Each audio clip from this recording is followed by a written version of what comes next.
शंकर महाराज की जय। आमलकी एकादशी। सूर्य जी ने 88,000 ऋषियों को संबोधित करते हुए कहा कि हे ऋषियों, एक बार की बात है कि महान राजा मंदाता ने वशिष्ठ जी से पूछा कि हे वशिष्ठ जी, यदि आप मुझ पर प्रसन्न हैं तो ऐसी व्रत की कथा कहिए कि जिससे मेरा कल्याण हो। महर्षि वशिष्ठ बोले कि हे राजन, सारे व्रतों में उत्तम और अंत में मोक्ष देने वाला आमलकी एकादशी का व्रत है। राजा मंदाता ने कहा, हे मुनिवर, इस आमलकी एकादशी के व्रत की उत्पत्ति कैसे हुई? इस व्रत के करने की विधि क्या है? हे वेदों के ज्ञाता, कृपा करके आप इसका विवरण मुझसे विस्तार पूर्वक कहें। तो मुनि वशिष्ठ ने कहा कि हे नृपश्रेष्ठ, मैं तुम्हारे समक्ष सारे व्रत का वर्णन करता हूं कि ये जो व्रत है फाल्गुन मास शुक्ल पक्ष में होता है। इस व्रत के फल से समस्त पाप नष्ट हो जाते हैं और इस व्रत का पुण्य 1000 गौदान के फल के बराबर है। आंवले की महत्ता उसके गुणों से अतिरिक्त इस बात में भी है कि इसकी जो उत्पत्ति है भगवान विष्णु के श्रीमुख से हुई है। अब मैं आपसे एक पौराणिक कथा कहता हूं कि वैदिक नामक एक नगर था। उस नगर में चारों वर्ण आनंद पूर्वक रहते थे और नगर में सदैव वेदों की ध्वनि गूंजा करती थी।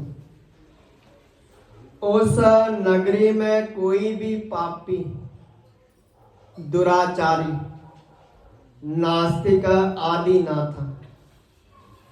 उस नगर में चैत्रथ नामक चंद्रवंशी राजा राज्य करता था। वो महान विद्वान, धार्मिक वृत्ति का था।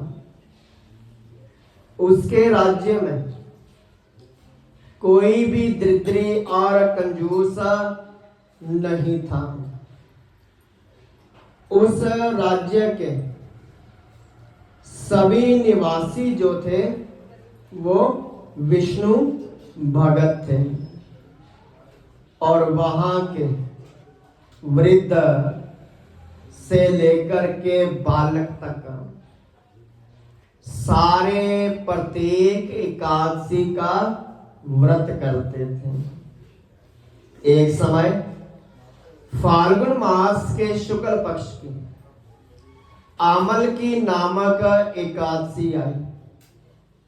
उस दिन राजा ने अपनी प्रजा समेत एकादशी का व्रत किया।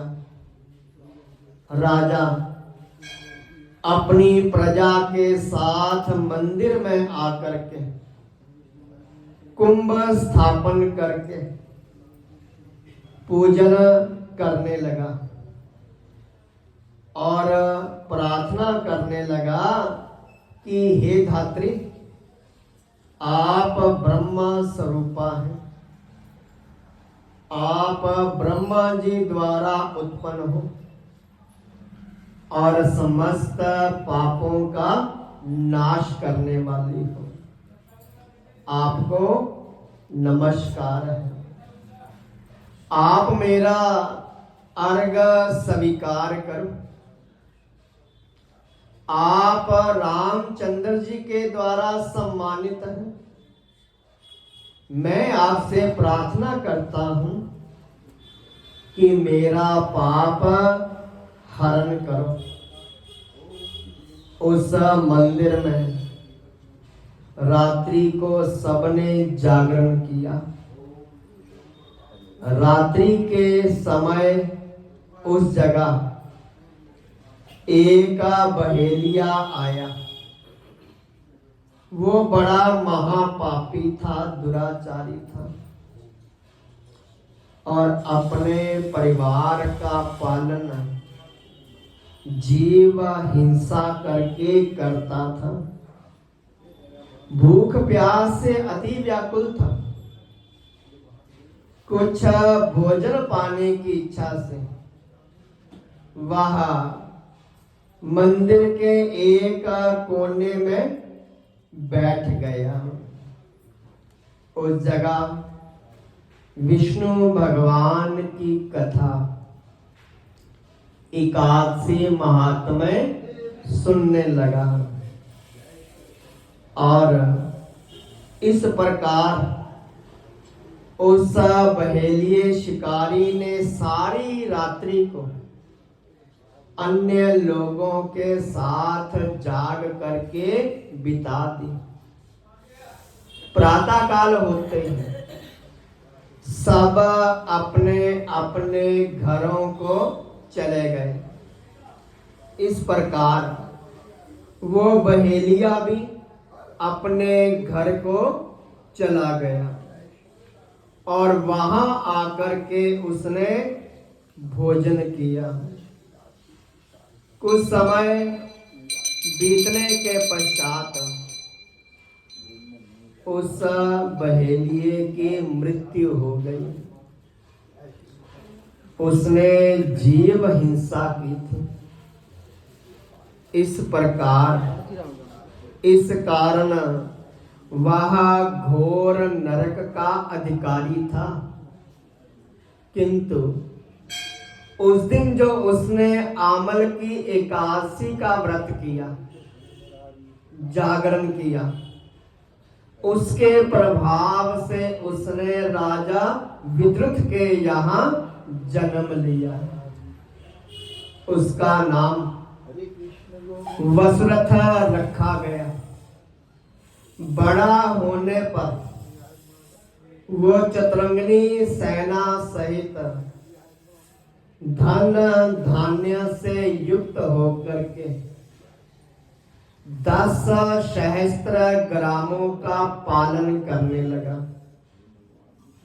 वह दान देता कर्मवीर विष्णु भगत था। एक दिन राजा वसुरथ शिकार खेलने के लिए गया।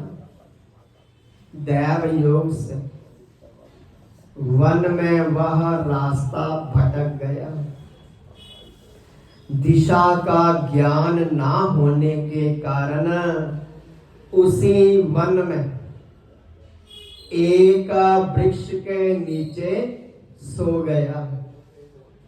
उसी समय पहाड़ी डाकू वहां आए और राजा को अकेला देख करके मारो मारो का उच्चारण करते हुए राजा वसरथ की ओर दौड़े और वो डाकू कहने लगे कि इस दुष्ट राजा ने हमारे माता पिता, पुत्र पौत्र सभी संबंधियों को मारा है और देश से निकाल दिया।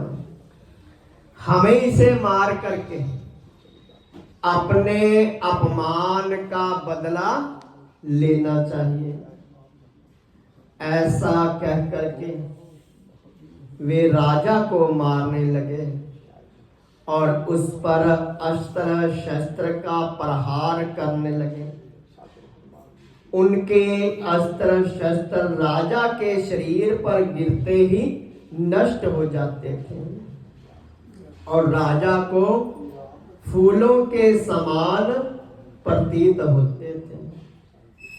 कुछ देर बाद विधाता की करनी ऐसी हुई कि उन डाकुओं के अस्त्र शस्त्र उन पर ही प्रहार करने लगे, जिससे वे मूर्छित हो गए। उस समय राजा के शरीर से एक देवी प्रकट हुई। वो देवी अत्यंत सुंदर थी। उनकी आंखें लाल अग्नि निकल रही थी। वह उस समय एक काल के समान प्रतीत होती थी। उसने देखते ही देखते उन सभी डाकुओं को काल के गाल में पहुंचा दिया। जब राजा की नींद टूटी तो उन सारे डाकुओं को मरा हुआ देख करके सोचने लगा कि इनको किसने मारा? मेरा इस जंगल में कौन हतैशी है? जब राजा वसरथ ऐसा विचार कर रहा था, तभी आकाशवाणी हुई कि हे राजन, इस संसार में विष्णु भगवान के अतिरिक्त तेरी रक्षा कौन कर सकता है? इस आकाशवाणी को सुनकर के राजा ने विष्णु भगवान को प्रणाम किया और अपने नगर में वापस आ गया। सुख पूर्वक राज्य करने लगा। महर्षि वशिष्ठ बोले कि हे राजन, ये सब आमल की एकादशी के व्रत का प्रभाव था। जो मनुष्य एक भी आमल की एकादशी का व्रत करता है, वह प्रत्येक कार्य में सफल होता है और अंत में वैकुंठ धाम को चला जाता है। बोलिए श्री विष्णु महाराज की।